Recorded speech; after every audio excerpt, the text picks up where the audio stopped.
ఇప్పుడు ఏపీ తరహా తెలంగాణలో కూడా రెడ్ బుక్ ఏర్పాటు చేస్తున్నాము. ఎవరైతే మా మాట వింటలేరో పోలీసులు కానీ కాంట్రాక్టర్లు కానీ బడా వ్యాపారస్తులు ఎవరైతే మా మాట వింటలేరో వాళ్ళ పేర్లను కూడా రెడ్ బుక్లో రాస్తున్నామని చెప్తున్నారు కేటీఆర్. ఏంటి సార్ రెడ్ బుక్ సంస్కృతికి బీజం ఏపీనే అనుకోవచ్చా? కాదు, రెడ్ బుక్ అనేది ఎక్కడా లేదు, బ్లూ బుక్ అనేది ఎక్కడా లేదు, పింక్ బుక్ కూడా లేదు, పింక్ బుక్లు లేవు, ఏ బుక్లు లేవు. కషాయం వీళ్ళు రాజకీయంగా బెదిరింపు ధోరణులకు పాల్పడుతున్నారు.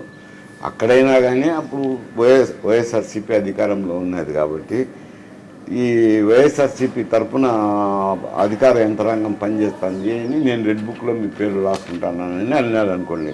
పేర్లు ఏం గుర్తుండకుండా పోతే బుక్లో రాసుకోవాలన్నా ఈయన రెడ్ బుక్ నేను దొరుకుతాను అని అంటున్నాను. ఈయన అధికారంలో ఉన్నప్పుడు చేయలేదా? ఇప్పుడు ఏమవుతుంది ఏంటంటే రీజనల్ పార్టీస్ వచ్చినాయి అన్ని చోట్ల, అన్ని రాష్ట్రాల్లోనూ రీజనల్ పార్టీస్ అధికారంలోకి రావటం మొదలైంది. నేషనల్ పార్టీస్ కంటే రీజనల్ పార్టీ అధికారంలో ఉన్నప్పుడు ఏమవుతుంది అని అంటే ముఖ్యమంత్రే పార్టీ అధ్యక్షుడే ముఖ్యమంత్రి అవుతారు.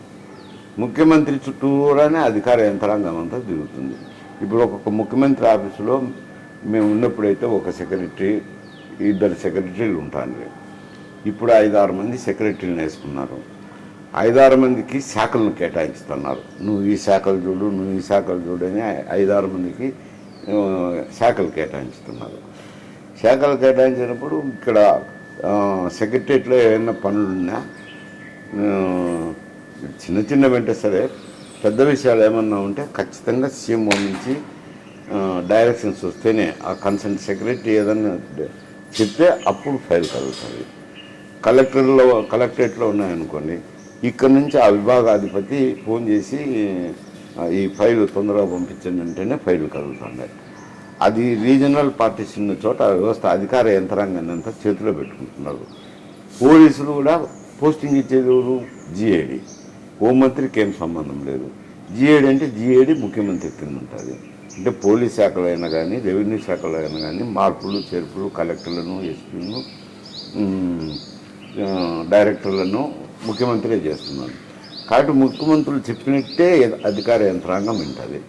ప్రతిపక్షాలను పట్టించుకోవడం ఒంటెత్తిపోకల్లో పోతున్నారు.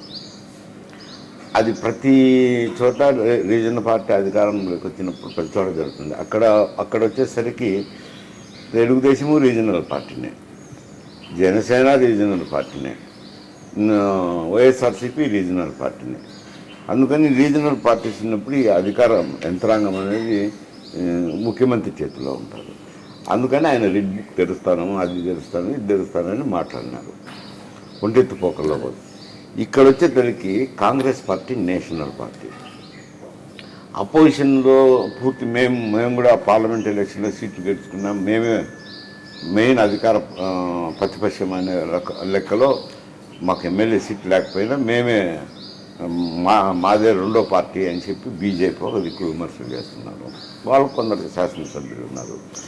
ఇప్పుడు బీఆర్ఎస్కు ఎక్కువ శాసనసభ్యులే ఉండొచ్చు. కానీ బీఆర్ఎస్ వచ్చి రీజనల్ పార్టీ, కాంగ్రెస్ వచ్చి నేషనల్ పార్టీ. ముఖ్యమంత్రికి చుట్టూతానే యంత్రాంగం ఉండదు.